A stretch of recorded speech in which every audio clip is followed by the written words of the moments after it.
אז תוכנית מענקים חדשה בשם שאגת הארי יצאה לדרך. בואו נבין מי זכאי ואיך זה עובד.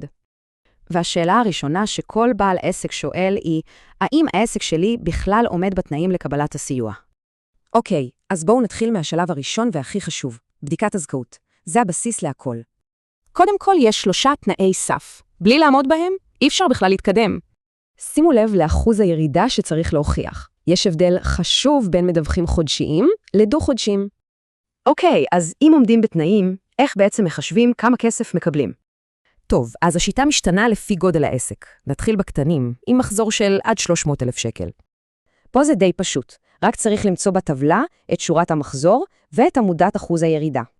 ועכשיו לעסקים הגדולים יותר, עם מחזור שמעל 300,000. כאן החישוב קצת אחר.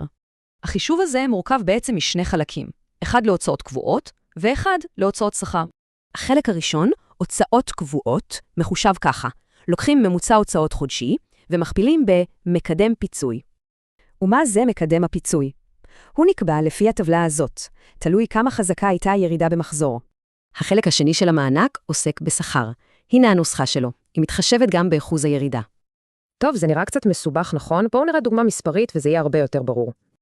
אז נניח שיש עסק עם ירידה של 68% במחזור. אלו נתוני ההוצאות והשכר שלו. ירידה כזאת מכניסה את העסק למדרגה של 60-80%. לכן מקדם הפיצוי הוא 15%. אז מכפילים את ממוצע ההוצאות במקדם, ומקבלים את החלק הראשון של המענק, 22,555 שקלים. עכשיו, לחלק של השכר. מציבים את המספרים בנוסחה, ומגיעים לחלק השני, 114,983 שקלים.